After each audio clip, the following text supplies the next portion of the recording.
अधुरी love story आणि वर्दीचे स्वप्न भाग 2. सईने कायमचे सोडून दिल्यानंतर अजयच्या आयुष्यातील उरलेला प्रकाशाचा किरण ही जणू पूर्णपणे नाहीसा झाला होता. ज्या मंदिराच्या पायरीवर त्यांनी एकत्र जगण्याच्या आणि मरण्याच्या शपथा घेतल्या होत्या, त्याच पायरीवर बसून अजय कित्येक दिवस आणि रात्री शून्यात नजर लावून रडत असायचा. कारण त्याला सईचा राग येत नव्हता, कारण तिच्या बाजूने तिने केलेला विचार कदाचित तिच्या भविष्यासाठी योग्य होता. पण तिच्या जाण्याने त्याच्या आत्मविश्वासाचा आणि मनाचा एक कोपरा पूर्णपणे कोलमडून पडला होता. गावात आता त्याच्या गरिबीसोबतच त्याच्या अपयशाची आणि अपूर्ण राहिलेल्या प्रेमाची चर्चा उघडपणे चौकाचौकात होऊ लागली होती. गावातील लोक पाठीमागे हसायचे, टोमणे मारायचे आणि म्हणायचे, श्रीमंत मुलगी शेवटी गरिबाची गरिबी पाहून सोडून जाणारच, त्यात काय नवीन. हा उगीच हवेत उडत होता. वडिलांच्या खांद्यावर असलेले गरिबीचे आणि सावकारी कर्जाचे ओझे आणि आईच्या डोळ्यातील हतबलता पाहून अजयला स्वतःचीच लाज वाटू लागली होती. आपण आपल्या कुटुंबासाठी काहीच करू शकत नाही या भावनेने त्याला ग्रासले होते. एका अत्यंत काळ्या भयानक रात्री त्याने मनातून पूर्णपणे खचून गावाबाहेरील एका विहिरीकडे पावले टाकली. त्याच्या मनात चालू असलेल्या अपयशाच्या थैमानापुढे आत्मसमर्पणाचे विचार त्याच्या डोक्यात पक्के झाले होते. पण विहिरीच्या काठावर उभे राहून जेव्हा त्याने उडी मारण्यासाठी खाली पाण्यात पाहिले, तेव्हा त्याला स्वतःच्या चेहऱ्याऐवजी बॉर्डरवर देशासाठी शहीद झालेल्या एका सैनिकाचा फोटो आठवला, जो त्याने लहानपणी आपल्या खोलीच्या भिंतीवर लावला होता. त्याच्या अंतरात्म्यातून एकदम एकच मोठा आवाज आला, अजय, तू एका मुलीने साथ सोडली म्हणून स्वतःचा अमूल्य जीव द्यायला निघाला आहेस? ज्या भारतमातेची सेवा करण्याचे स्वप्न तू लहानपणापासून पाहिले, तिने तर तुला अजून नाकारलेही नाही. नशीब तुला हरवू शकते, पण तू स्वतः कसा हरू शकतोस? त्या एका क्रांतिकारक क्षणाने त्याचा जणू पुनर्जन्म केला. त्याने डोळ्यातील अश्रू पुसले, मागे फिरला आणि ठरवले की आता आयुष्यात कधीच रडायचे नाही, तर फक्त लढायचे आणि जगाला दाखवून द्यायचे की एका गरीब बापाचा मुलगा नशिबाची रेषाही बदलू शकतो. अजयने आता स्वतःला एका वेगळ्याच रंगात आणि कठोर दिनचर्येत ढालून टाकले होते. त्याच्या मनात आता केवळ सईचे प्रेम अपूर्ण राहिल्याची वेदना नव्हती, तर त्या वेदनेचे रूपांतर एका महाभयंकर सकारात्मक ऊर्जेमध्ये झाले होते. मेडिकल टेस्टमध्ये ज्या पायाच्या किरकोळ दोषावरून त्याला अनफिट ठरवले होते, त्यावर मात करण्यासाठी त्याने रात्रीचा दिवस करायला सुरुवात केली. गरिबीमुळे मोठ्या डॉक्टरांकडे जाणे किंवा उपचार घेणे अजिबात शक्य नसल्याने त्याने गावातील एका जुन्या सेवानिवृत्त सैनिकाचा सल्ला घेतला. त्यांनी सांगितल्यानुसार त्याने रात्री झोपताना पायाच्या मधोमध कडक लाकडी पट्ट्या आणि उशी बांधून अत्यंत वेदनादायी स्थितीत झोपायला सुरुवात केली, जेणेकरून पायाचा तो दोष दूर होईल. यासोबतच त्याने धावण्याची आपली जुनी पद्धत पूर्णपणे बदलली. पहाटे 4 वाजता उठण्याचा त्याचा नियम आता आणखी कडक झाला होता. भर पावसात, चिखलात आणि हिवाळ्यातील कडाक्याच्या थंडीतही तो आपल्या अंगावर आणि पाठीवर गोणपाटाचे ओले पोते आणि जड दगड घेऊन डोंगरांच्या उभ्या चढावावर धावायचा. अनेकदा पायातून रक्त यायचे, घोटे सुजायचे, तळपायाला मोठे फोड यायचे, पण तो एक क्षणही थांबत नव्हता.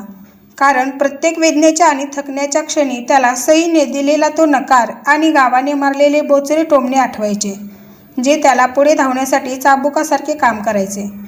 त्याने लोकांपासून दूर राहण्यासाठी गावात राहणे सोडून दिले आणि गावाबाहेरील मैदानाशेजारी एका पडक्या पडझड झालेल्या खोलीत आपला मुक्काम ठोकला. ज्या खोलीत फक्त अभ्यासाची काही जुनी पुस्तके, धावण्याचे फाटके बूट आणि भारताचा अभिमानास्पद तिरंगा होता. खाण्यापिण्याची प्रचंड आबाळ होत असतानाही, शरीराला आवश्यक प्रथिने मिळत नसतानाही तो केवळ डाळ भात, सुकी भाकरी आणि गावातील विहिरीचे पाणी पिऊन अफाट अमानुष मेहनत करत राहिला. अनेकदा रात्री एकांतात त्याला वाटायचे की आता सईने एकदा तरी आपली विचारपूस करावी, पण तिचा कोणताही निरोप आला नाही आणि याच गोष्टीने त्याला भावनिकदृष्ट्या अधिक मजबूत आणि कठोर बनवले. दुसऱ्या बाजूला सईच्या आयुष्यात सर्व काही तिच्या कुटुंबाच्या इच्छेनुसार अत्यंत सुरळीत आणि ऐशोआरामात सुरू झाले होते. पण तिच्या मनाच्या काही एका कोपऱ्यात कुठेतरी अजयच्या आठवणींची आणि त्याच्या संघर्षाची एक रुखरुख, एक टोचणी कायम जिवंत होती. तिच्या घरच्यांनी तिच्यासाठी शहरात राहणारा, स्वतःचा मोठा व्यवसाय असणारा एक श्रीमंत आणि सुशिक्षित मुलगा पसंत केला होता, ज्याच्याशी तिचा साखरपुडा आणि लग्नाची चर्चा आता अंतिम टप्प्यात आली होती. सईला आता हव्या असलेल्या सर्व सुविधा, महागड्या गाड्या, डिझायनर कपडे आणि सुखसोयी मिळत होत्या. पण ज्या मंदिराच्या पायरीवर तिने अजयसोबत गरिबीत पण अत्यंत समाधानात घालवलेले क्षण होते, ते आंतरिक सुख आणि वैभव तिला या शहराच्या श्रीमंतीत कुठेच सापडत नव्हते. तिला गावातून कोणाकडून तरी माहीत झाले होते की अजय आता आधीपेक्षाही भयानक मेहनत करत आहे आणि एका पडक्या खोलीत राहतो आहे. पण तिची हिंमत होत नव्हती की त्याला सामोरी जाण्याची, कारण तिने स्वतःच नशिबाच्या भीतीने त्याचा हात अर्ध्या वाटेवर सोडला होता. ती तिच्या या नव्या सुखी आयुष्याची स्वप्ने सक्तीने रंगवण्याचा प्रयत्न करत असतानाच दुसरीकडे अजय मात्र नशिबाशी 2 हात करून स्वतःचे अस्तित्व शून्यातून उभा करत होता. अजयने आता केवळ शारीरिकच नव्हे तर बौद्धिक पातळीवरही स्वतःला अत्यंत सक्षम केले होते, जेणेकरून लेखी परीक्षेत त्याला कोणीही आणि कोणत्याही परिस्थितीत मागे टाकू शकणार नाही. उसने मागून आणलेली जुनी पुस्तके, लायब्ररीत तासनतास बसून केलेले सामान्य ज्ञान आणि गणिताचे सराव यामुळे त्याने स्वतःला एक परिपूर्ण आणि आदर्श सैनिकाच्या चौकटीत अचूक बसवले होते. अखेर 2 वर्षाच्या अत्यंत खडतर, प्राणघातक आणि अशक्य वाटणाऱ्या तपश्चर्येनंतर पुन्हा एकदा प्रादेशिक सेना आणि मुख्य भारतीय आर्मी भरतीची अधिकृत जाहिरात वृत्तपत्रात प्रसिद्ध झाली. हा अजयच्या आयुष्यातील सर्वात शेवटचा प्रयत्न होता, कारण त्याचे वय आता आर्मी भरतीच्या अंतिम वयोमर्यादेच्या अगदी टोकावर येऊन पोचले होते. त्यामुळे त्याने हा प्रयत्न म्हणजे त्याच्यासाठी करो या मरो अशी परिस्थिती होती. भरतीच्या त्या विस्तीर्ण मैदानात जेव्हा अजयने पुन्हा एकदा पाऊल ठेवले, तेव्हा त्याच्या चेहऱ्यावर पूर्वीसारखी कोणतीही भीती, संकोच किंवा संभ्रम नव्हता, तर एक अथांग समुद्रासारखी शांतता आणि डोळ्यात धगधगणारा अंगारा होता. शारीरिक चाचणीची सुरुवात झाली आणि धावण्याच्या अत्यंत कठीण अशा 1600 मीटरच्या शर्यतीत अजयने केवळ पहिला क्रमांकच पटकावला नाही, तर मैदानावर आजवरच्या इतिहासातील सर्वात वेगवान वेळेचा एक नवा विक्रम नोंदवला. तिथे उपस्थित असलेल्या कर्नल आणि मेजर रँकच्या वरिष्ठ लष्करी अधिकाऱ्यांनीही उभे राहून त्या तरुणाच्या अफाट वेगाचे आणि स्टॅमिनाचे तोंड भरून कौतुक केले, कारण धावतानाचा त्याचा पाय जमिनीला स्पर्श करत नव्हता, तर तो जणू हवेत तरंगत होता. कागदपत्रांची तपासणी यावेळी अत्यंत अचूक आणि काटेकोरपणे झाली. त्यात एकही चूक नव्हती, कारण अजयने स्वतः प्रत्येक दस्तऐवज अनेकदा तपासून घेतला होता.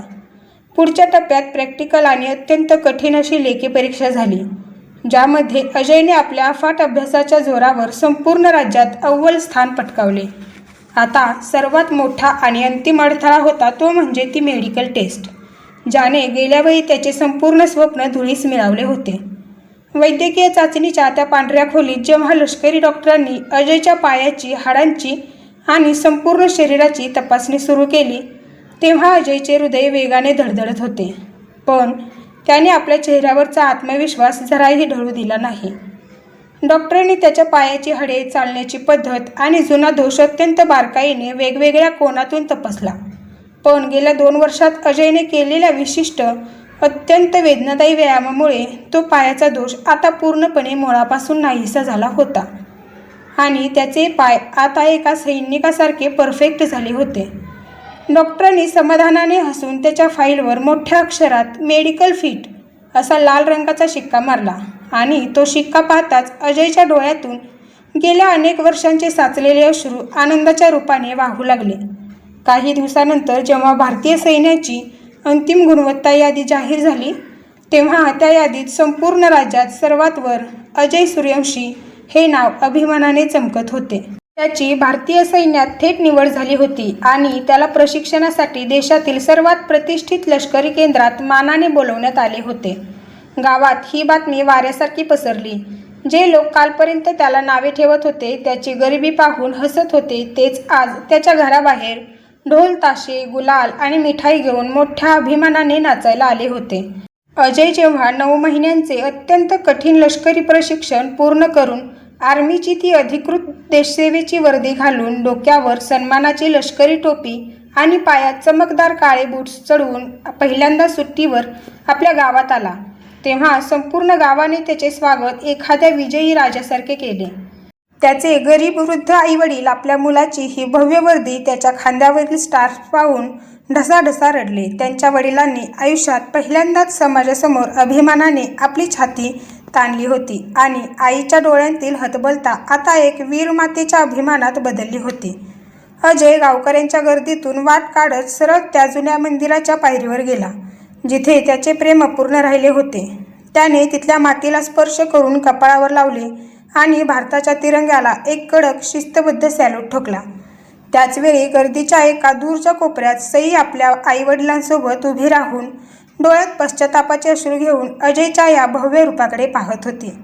तिचे लग्न पुढच्या महिन्यात एका श्रीमंत घरात ठरले होते, पण आज अजयला या वर्दीत आणि सन्मानात आणि या देशसेवेच्या तेजात पाहून तिला तिच्या भूतकाळातील त्या घाईघाईने घेतलेल्या निर्णयाचा प्रचंड पश्चाताप होत होता. अजयची नजर अचानक गर्दीतील सईवर पडली, पण त्याच्या डोळ्यात आता तिच्याबद्दल कोणताही राग, द्वेष किंवा सूड घेण्याची भावना नव्हती, तर फक्त एक अथांग कृतज्ञता होती. अजयला जाणीव झाली होती की जर सईने त्या दिवशी त्याला हतबल परिस्थितीत सोडले नसते तर कदाचित तो आज गरिबीशी तडजोड करून तिथेच थांबला असता. तिच्या त्या नकाराने आणि दुःखानेच त्याला आतून पेटवून दिले होते आणि आज सैनिकाच्या रूपात त्याचा हा नवा जन्म झाला होता. त्याचे मानवी प्रेम जरी अपूर्ण राहिले असले तरी त्याने भारतमातेच्या रूपाने आपले सर्वात मोठे आणि पवित्र स्वप्न हे पूर्ण केले होते. भारतीय सैन्यातील खडतर प्रशिक्षण पूर्ण केल्यानंतर अजयची पहिलीच नियुक्ती देशाच्या अत्यंत दुर्गम आणि संवेदनशील अशा कारगिल सीमेवर झाली. तिथले वातावरण गावापेक्षा पूर्णपणे वेगळे होते आणि अत्यंत आव्हानात्मक होते. उणे तापमानात गोठवणारी थंडी, हाडांना टोचणारे बोचरे वारे आणि सतत पाठीवर असणारे 25 ते 30 किलोचे लष्करी सामान, अशा परिस्थितीत अजय देशसेवेचे आपले कर्तव्य अत्यंत निष्ठेने बजावत होता. सीमेवर घालवलेले त्याचे ते सुरुवातीचे दिवस अतिशय शिस्तबद्ध आणि खडतर होते. पहाटेच्या गस्तीपासून ते रात्रीच्या अंधारात शत्रूच्या हालचालींवर बारीक नजर ठेवण्यापर्यंत त्याचे आयुष्य अबोलपणे सुरू होते.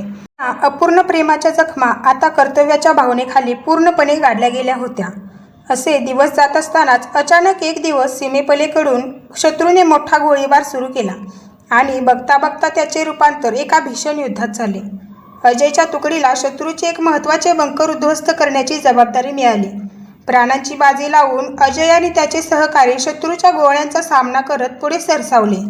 या घनघोर युद्धात शत्रूचा एक मोठा बॉम्ब अजयच्या अगदी जवळ येऊन फुटला, ज्याच्या तीव्र धक्क्याने आणि छर्यामुळे अजयच्या छातीवर आणि हातापायांवर गंभीर व खोल जखमा झाल्या. रक्ताच्या थारोळ्यात पडलेल्या अजयला त्याच्या सहकाऱ्यांनी गोळीबाराच्या मधून अत्यंत शूरपणे बाहेर काढले आणि तातडीने सैन्याच्या मुख्य लष्करी रुग्णालयात दाखल केले. अजयची प्रकृती अत्यंत चिंताजनक होती. त्याच्या शरीरातून प्रचंड रक्तस्राव झाला होता आणि डॉक्टरांनी तातडीने शस्त्रक्रिया करून त्याच्यावर उपचार सुरू केले. शस्त्रक्रियेनंतर जेव्हा अजयला शुद्ध आली तेव्हा त्याचे डोळे जड झाले होते आणि समोर अंधुकशी आकृती दिसत होती. हळूहळू डोळे उघडताच समोर पांढऱ्या कपड्यातील एक नर्स त्याची पट्टी बदलत असलेली त्याला दिसली. तिला पाहताच अजयचे हृदय एका क्षणासाठी थांबल्यासारखे झाले. तिचे हसणे, तिचे डोळे, तिची बोलण्याची पद्धत आणि तिचा चेहरा हुबेहूब सईसारखा होता. जणू सईच नर्स बनून त्याच्यासमोर उभी होती. अजय एकाटक तिच्याकडे पाहत राहिला. त्याच्या डोळ्यातून नकळत अश्रू वाहले आणि तो बेशुद्धीच्या अवस्थेत हळूच पुटपुटला, सई, तू आलीस? ती नर्स दुसरी कोणी नसून विद्या होती, जिचे रूप सईशी कमालीचे साधर्म्य राखणारे होते. अजयच्या जखमा खूप मोठ्या आणि खोल असल्यामुळे डॉक्टरांनी त्याला पुढील 7 ते 8 दिवस रुग्णालयातच सक्त देखरेखीखाली ॲडमिट राहण्याचा सल्ला दिला. आणि हेच 8 दिवस अजयच्या आयुष्याला पुन्हा एक नवीन वळण देणारे ठरणारे होते. रुग्णालयात ॲडमिट असतानाच्या सुरुवातीच्या 2 दिवसांत अजय ग्लानीमध्ये सतत सईचे नाव पुटपुटायचा. हे विद्याच्या लक्षात आले होते. 3ऱ्या दिवशी जेव्हा अजय पूर्णपणे शुद्धीवर आला आणि त्याने विद्याकडे पाहिले तेव्हा त्याने स्वतःला सावरले आणि सई समजून दिलेल्या हाकेबद्दल विद्याची माफी मागितली. विद्याने अत्यंत आपुलकीने हसून त्याला विचारले, अजयजी, बेशुद्धीत असतानाही तुमच्या ओठांवर जे नाव होते ती सई नेमकी कोण आहे? जर तुम्हाला हरकत नसेल तर तुम्ही मला सांगू शकता. अजयच्या मनात गेल्या अनेक वर्षांची जी वेदना दडलेली होती ती हुबेहूब सईसारख्या दिसणाऱ्या विद्यासमोर एका बंधाऱ्यासारखी फुटली. अजयने अगदी सुरुवातीपासून म्हणजेच त्यांच्या बालपणीच्या निरागस मैत्रीपासून ते 12वीपर्यंत त्याने आर्मी भरतीसाठी रात्रीचा दिवस करून घेतलेल्या अतोनात कष्टांपर्यंतचा सर्व प्रवास विद्याला सांगायला सुरुवात केली. तो सईवर किती जीवापाड प्रेम करायचा. गरिबी असूनही तिने दिलेलाच शब्द पाळण्यासाठी तो मैदानावर कसा रक्ताचे पाणी करायचा हे सांगताना अजयचे डोळे ओलावले होते. अजयने पुढे सांगितले की कागदपत्रांमधील चूक, प्रॅक्टिकलमधील दुखापत आणि शेवटी मेडिकल टेस्टमध्ये झालेल्या रिजेक्शनमुळे तो कसा उद्ध्वस्त झाला होता. तो अत्यंत जड अंतकरणाने विद्याला म्हणाला. तिसऱ्या रिजेक्शननंतर सईने मला सांगितले की ती माझ्या सततच्या अपयशामुळे मानसिक त्रासात आहे आणि तिने माझा हात अर्ध्या वाटेवर सोडून दिला. तिच्या जाण्याने मी इतका खचलो होतो की जीव द्यायला निघालो होतो, पण देशाच्या वर्दीच्या स्वप्नाने मला वाचवले आणि आज मी इथे उभा आहे. अजयने आपली ही संपूर्ण अधुरी लव्ह स्टोरी कोणत्याही अपेक्षेविना अत्यंत प्रामाणिकपणे विद्याला ऐकवली. तो म्हणाला की सईने सोडले म्हणून त्याचा तिच्यावर कोणताही राग नाही, उलट तिच्या नकारानेच त्याला आज एक खंबीर सैनिक बनवले आहे. अजयच्या तोंडचा हा संपूर्ण संघर्ष आणि त्याचे सईवर असलेले ते निस्सीम पवित्र प्रेम ऐकून विद्या स्तब्ध झाली. अजयची ही अधुरी लव्ह स्टोरी आणि त्याचा हा संघर्ष ऐकताना विद्याच्या डोळ्यातून नकळत अश्रू वाहू लागले होते. आजच्या या स्वार्थी जगात कोणत्याही बदल्याची अपेक्षा न ठेवता केवळ एका शब्दासाठी स्वतःच्या प्राणांची बाजी लावणारा आणि अपूर्ण प्रेमातही समोरच्या व्यक्तीबद्दल आदर ठेवणारा असा सच्चा प्रामाणिक मुलगा तिने आयुष्यात कधीच पाहिला नव्हता. अजयचा हा प्रामाणिकपणा, त्याची देशसेवा आणि त्याचे ते पवित्र मन पाहून विद्येच्या मनात नकळत त्याच्याबद्दल अत्यंत आदराचे आणि प्रेमाचे स्थान निर्माण झाले.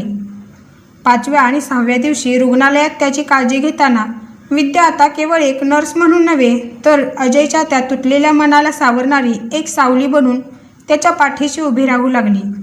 तिला कळून चुकले होते की ज्या अजयला त्या सईने अपयशाच्या भीतीने नाकारले तो अजय एक अमूल्य हिरा आहे आणि आता तिने आपले हृदय त्याला समर्पित केले होते. 8व्या दिवशी जेव्हा अजयला डिस्चार्ज मिळाला तेव्हा विद्याने भावूक होऊन त्याचा हात हातात घेतला आणि म्हणाली, अजयजी, सईने तुमची अधुरी गोष्ट तिथेच संपवली असेल, पण जर तुमची परवानगी असेल तर मला तुमच्या आयुष्याची ही पुढील गोष्ट तिच्यापेक्षा जास्त प्रेमाने पूर्ण करायची आहे. मग आता पुढे काय होईल? अजय विद्याला हो बोलेल की विद्याची पण लव्ह स्टोरी इथेच संपेल? पाहूया पुढील भागात. जाता जाता माझ्या चॅनेलला सबस्क्राईब करायला विसरू नका आणि व्हिडिओ आवडले असल्यास एक लाईक नक्की करा. धन्यवाद.